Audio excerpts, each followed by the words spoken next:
El éxito mundial de BTS no fue algo inmediato ni sencillo, y aunque hoy parezca imposible imaginarlo, hubo un momento en el que el grupo estuvo realmente cerca de desaparecer. Antes de llenar estadios, romper récords y convertirse en un fenómeno global, BTS pasó por una etapa muy oscura que casi puso fin a su carrera. Y todo giró alrededor de un regreso que no salió como esperaban. Después de lanzar Boy in Love, BTS empezó a sentir que por fin estaban avanzando. No eran aún el grupo enorme que conocemos hoy, pero ya se notaba un crecimiento, más atención del público y una sensación interna de que estaban subiendo un escalón importante. Ese pequeño éxito les dio esperanza, pero también trajo algo muy pesado, una presión enorme. RM contó en el documental BTS Monuments Beyond the Star que en ese momento ellos querían reivindicar la victoria. No querían quedarse solo con un buen resultado. Querían demostrar que podían hacerlo otra vez, que no había sido suerte. Además, RM sentía una gran carga porque sabía que si el próximo regreso fallaba, la empresa también sufriría las consecuencias. Big Hit no era una compañía grande ni estable, y el fracaso de un comeback podía afectar directamente su futuro. Con todo ese peso encima, BTS regresó con Danger. Para ellos, este comeback era clave. Habían trabajado duro, tenían expectativas altas y esperaban que fuera el paso definitivo para consolidarse. Sin embargo, las cosas no salieron como querían. La canción no logró el primer lugar en los programas musicales, algo que en ese momento representaba una validación muy importante para los idols. Pero lo peor vino después. Danger salió de las listas en solo un día. Ese detalle fue devastador. No fue solo no ganamos, sino sentir que el público se fue tan rápido como llegó. Para cualquier artista eso duele, pero para un grupo joven, con recursos limitados y un futuro incierto, fue un golpe emocional muy fuerte. La situación no afectó únicamente al grupo, sino también a la empresa. Jin explicó que mientras BTS se desplomaba con Danger después de Boy in Love, la compañía estaba atravesando problemas financieros. No había dinero de sobra, no había margen para errores, y cada fracaso se sentía como una amenaza directa a la continuidad del grupo. Todo se acumuló: decepción, miedo, frustración y cansancio. Jin llegó a decir algo que refleja perfectamente ese momento tan oscuro. Sentí que era nuestro fin. No estaba exagerando. Realmente pensaban que ese podía ser el cierre de su historia como BTS.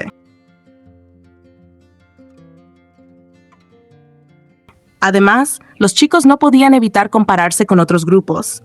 Veían cómo algunos lograban su primera victoria mucho antes, cómo crecían más rápido, y eso les hacía preguntarse qué estaban haciendo mal. Esa comparación constante fue desgastante. A eso se sumó el agotamiento físico y mental, las expectativas no cumplidas y la ansiedad por triunfar. Todo eso provocó discusiones frecuentes entre los miembros, no porque no se quisieran, sino porque la presión los estaba rompiendo por dentro. Había impaciencia, había miedo de quedarse atrás. Había frustración por sentir que daban todo y aún así no era suficiente. En ese momento, BTS no estaba pensando en el futuro brillante que los esperaba, sino simplemente en sobrevivir como grupo. Lo más triste es que ellos no sabían que su momento estaba a la vuelta de la esquina. No sabían que todo ese dolor, todas esas emociones negativas y todas esas dudas iban a convertirse en la base de algo mucho más grande. En lugar de rendirse, BTS decidió hacer lo único que sabía hacer: poner sus sentimientos reales en la música. Así nació El momento más hermoso de la vida, parte 1, un álbum que reflejaba perfectamente lo que estaban viviendo como jóvenes llenos de sueños, pero también de miedo, inseguridad y errores. No intentaron fingir que todo estaba bien, mostraron su vulnerabilidad. Y entonces llegó I Need You. Con esa canción, BTS consiguió finalmente la primera victoria que tanto habían estado esperando. No fue solo un premio, fue una confirmación de que valía la pena seguir. Ese momento cambió completamente el rumbo de su carrera. Si BTS se hubiera rendido después del fracaso de Danger, nunca habrían llegado a ese punto. Nunca habrían tenido ese primer triunfo, ni todo lo que vino después. no se habrían convertido en el grupo que hoy inspira a millones de personas en todo el mundo. Al final, lo que parecía el final fue en realidad el verdadero comienzo de BTS. Ese fracaso no los destruyó, los obligó a crecer, a resistir y a creer un poco más en ellos mismos. Y gracias a que no se rindieron en sus peores momentos, hoy son las leyendas vivientes que conocemos. A veces el fracaso no llega como un golpe final, sino como una pausa dolorosa que te obliga a mirarte por dentro y preguntarte si realmente tienes la fuerza para continuar. No es un momento dramático lleno de ruido. Al contrario, suele venir acompañado de un silencio pesado, incómodo, que hace más daño que cualquier crítica externa. Eso fue exactamente lo que vivió BTS en ese punto de su carrera. No se trató solo de que una canción no funcionara como esperaban, sino de la sensación profunda de que todo lo que habían construido con tanto esfuerzo podía desmoronarse de un día para otro. Cada ensayo, cada noche sin dormir, cada sacrificio personal parecía no haber sido suficiente. Danger no dio los resultados que ellos necesitaban en ese momento. Salió rápidamente de las listas y dejó un vacío donde antes había esperanza. Ese vacío no se llena con explicaciones racionales, se instala en la mente y empieza a sembrar dudas. Dudas sobre el talento, sobre el camino elegido, sobre si el sueño que los había impulsado desde el inicio realmente valía la pena. Cuando el reconocimiento desaparece tan rápido, uno empieza a preguntarse si alguna vez estuvo ahí de verdad. Las palabras de Jin, cuando dijo que sintió que ese era su final, no nacieron desde la exageración ni el dramatismo. Nacieron desde el miedo real. No hablaba un ídolo famoso, hablaba un joven que sentía que estaba a punto de perderlo todo. Miedo a fallar, a decepcionar a quienes creyeron en ellos, a no ser suficientes, pese a haberlo dado todo. Esa vulnerabilidad demuestra cuán frágil era la situación y cuán humano era el dolor que estaban atravesando. RM también cargaba con una presión que iba más allá de lo artístico.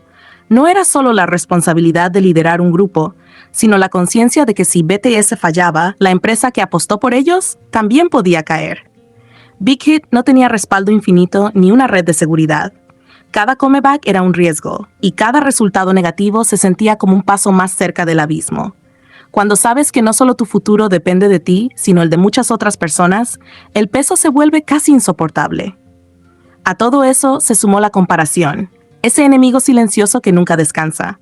Mirar a otros grupos crecer más rápido, conseguir premios antes, recibir reconocimiento cuando tú sigues esperando. Esa comparación desgasta, mina la confianza y hace que incluso el mayor esfuerzo parezca insuficiente. BTS pasó por ese proceso. Se cansaron, se frustraron, discutieron entre ellos, no porque no se quisieran o no creyeran en el grupo, sino porque querían triunfar con desesperación y no entendían por qué el resultado no reflejaba su sacrificio. El agotamiento físico y emocional empezó a mezclarse con la ansiedad. Dar todo, y aún así sentir que no avanzas, es una de las experiencias más dolorosas que puede vivir cualquier persona. Esa etapa demuestra algo importante. Incluso quienes hoy parecen inalcanzables, incluso quienes hoy inspiran a millones, también dudaron de sí mismos. También pensaron en rendirse. También sintieron que quizá no estaban hechos para llegar tan lejos. Lo más fuerte de esta historia es que ellos no sabían lo cerca que estaban. No sabían que ese cansancio extremo, esa angustia constante y esa sensación de estar al borde del colapso serían la base de algo mucho más grande. No sabían que el dolor que estaban viviendo se transformaría en una narrativa capaz de tocar a millones. El momento más hermoso de la vida no nació desde la comodidad ni desde el éxito asegurado. Nació desde la incertidumbre, desde el miedo y desde la necesidad de ser honestos con lo que sentían. Cuando llegó I Need You, no fue simplemente una canción más. Fue un punto de quiebre. Esa primera victoria no representó solo un trofeo o un número, fue una respuesta a todas las dudas acumuladas. Fue la confirmación de que no estaban equivocados por insistir, de que no estaban solos por resistir, de que su historia aún no había terminado.